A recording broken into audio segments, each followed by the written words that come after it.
अस्सलाम वालेकुम स्टूडेंट्स। आज हम अपने लेसन नंबर 1 बटन के क्वेश्चन आंसर करेंगे। तो हमारा फर्स्ट क्वेश्चन है, why did Norma consider the tone and attitude of mister Stewart offensive. कि नोरमा को मिस्टर स्टीवर्ट का जो लहजा था या उनकी वॉइस थी, उनका एटीट्यूड रवैया था, वो उनको जारहाना नागवार क्यों लगा नागवार। तो इसका आंसर है कि नोरमा कंसीडर्ड। देखिए, हमने वर्ब का प्रपोजिशन, वर्ब, एवरीथिंग, हमने हर चीज़ का ख्याल रखना है। इधर क्वेश्चन में था हमारे कंसीडर, लेकिन हम इधर फर्स्ट फॉर्म, इधर सेकंड फॉर्म आ जाएगी considered. Norma considered the tone and attitude of mister Stewart offensive because she was busy and had no spare time to listen to him. उन्होंने कहा कि नोरमा को मिस्टर स्टीवर्ट का रवैया इसलिए ऑफेंसिव जारहाना लगा बिकॉज शी वॉज बिजी, वो बिजी थी, and had no spare time to listen to him, और उसके पास उसकी बात सुनने के लिए वक्त नहीं था। His tone and language were rough. Okay, first question clear. Second question पे आते हैं हम। सेकंड क्वेश्चन है हमारा, why did Arthur disagree with his wife. Arthur अपनी बीवी के साथ रजामंदी ज़ाहिर क्यों ना की आर्थर ने अपनी बीवी के साथ। तो सेकंड क्वेश्चन का आंसर है, Arthur disagreed with his wife. इधर भी देखिए डिसएग्री वहाँ था और यहाँ पे आ गया disagreed. Arthur disagreed with his wife because he thought it immoral to kill any person for the sake of money. He considered it equal to a murder. वो इसे कत्ल के मुकाबिल समझता है कि किसी पर्सन को, अननोन पर्सन को, for the sake of money के लिए किल कर। Okay, clear. नेक्स्ट पे आ जाते हैं हम अपने नेक्स्ट क्वेश्चन। नेक्स्ट हमारा third question, why did Norma try to persuade her husband to agree with her. Norma ने अपने हस्बैंड को अपने साथ एग्री करने की, परsuade करने की कोशिश क्यों की। नेक्स्ट इसका आंसर है, Norma persuaded her husband to agree with her because she had been intrigued by the offer. She thought she could have a trip to Europe by a cottage, a car and a nice apartment. नोरमा ने अपने husband को अपने साथ परsuade करने की, agree करने की कोशिश क्यों की, क्योंकि शी थॉट, वो सोचती थी कि अगर वैसा करेंगे वो यूरोप का ट्रिप करेंगे, कॉटेज खरीदेंगे आइलैंड पे, और नाइस अपार्टमेंट और अ कार। ये था उसका नजरिया। हमारा फोर्थ क्वेश्चन है, what were the reasons Norma gave to her husband to accept the offer. Norma ने अपने हस्बैंड को ऑफर एक्सेप्ट करने की क्या वजह दी। इसका आंसर आ जाएगा, Norma told her husband that it could enable them to improve their living.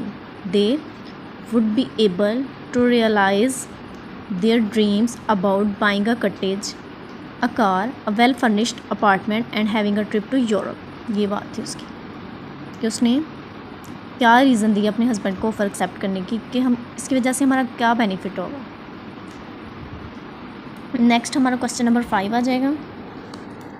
Question number 5 है, why did mister Stewart continue persuading Norma. Mister Stewart ने नोरमा को परsuade करना क्यों कंटिन्यू रखा। इसका आंसर आ जाएगा, mister Stewart continue persuading Norma because he noticed that she had been interested by the offer.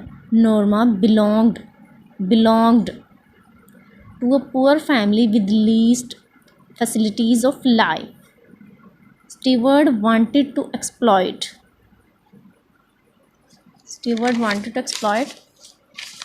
the situation, कि मिस्टर स्टीवर्ट सिचुएशन को संभालना चाहता था। ये नेक्स्ट हम अपना 5 क्वेश्चन करेंगे, 6 करेंगे। 6 है, what was the message Norma received on pushing the button.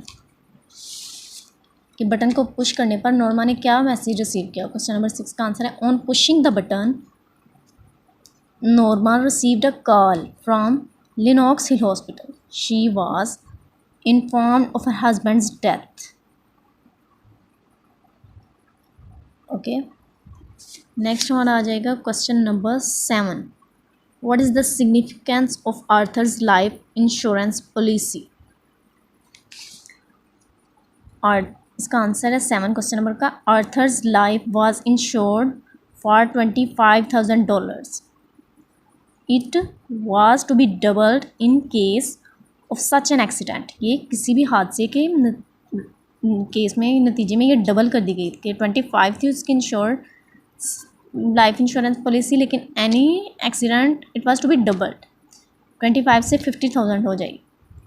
As he died in an accident his wife was to receive $50,000। अब उसकी वाइफ को उसके एक्सीडेंट के नतीजे में $50,000 रिसीव करेगी उसकी वाइफ। नेक्स्ट हमारा आ जाएगा question number 8। Did Norma remain normal on hearing the news of accident of her husband. इसका आंसर आ जाएगा on hearing the news of the accident of her husband Norma became abnormal. She was greatly shock कि अपने husband की accident की news को सुनकर Norma अब नॉर्मल हो गई और वो ग्रेटली शॉक। ये सब हुआ किसकी वजह से था? Because of Norma. अल्हम्दुलिल्लाह हमारा ये लेसन कंप्लीट हो गया है। और अब इसमें इसका थीम क्या है? इसका थीम ये है कि नॉर्मा ने अपने बारे में सोचा कि वो एक किसी अननोन पर्सन की जान लेके उसको मार के वो ट्रिप करेगी यूरोप का, आइलैंड पे कटेज ख़रीदेगी, car, furnished apartment, everything. But लेकिन इससे ये साबित हुआ कि उसका अपना नुकसान हो गया। हम किसी का नुकसान के बारे में सोचेंगे, किसी का नुकसान करना चाहेंगे तो उल्टा हमारा खुद का होगा। जैसा करोगे वैसा भरोगे, as you sow shall you reap. तो अगर हम किसी के लिए खाई खोदेंगे तो हम खुद उसमें गिरेंगे, ये ना कि दूसरे, बल्कि हम खुद उसमें गिरेंगे। तो हमें चाहिए कि हम दूसरों के साथ अच्छा करें और अच्छे की उम्मीद करें। अल्लाह ताला ने कहा है कि जो अपने लिए अच्छा चाहता है वो दूसरे के लिए दुआ करे। जो अपने हक़ में बेहतर चाहता है ना, जो चीज़ वो दूसरों के लिए वो दुआ करे, मैं उससे भी वो दूँगा। वो अपने से पहले वो दुआ दूसरों के लिए करे। तो इसीलिए हमें चाहिए कि हम किसी से हसद ना करें और हम अपने अल्लाह पर यकीन रखें कि दूसरों को दे रहा है मैं इंशाल्लाह हमें भी देगा, और किसी का बुरा चाहकर ऐसा बिल्कुल नहीं। और हम इंशाल्लाह कल अपना नेक्स्ट लेसन स्टार्ट करेंगे। अगर आपको कोई मसला हो तो कोई क्वेश्चन हो आपका, कमेंट करें। मेरे चैनल को लाइक और सब्सक्राइब ज़रूर करें।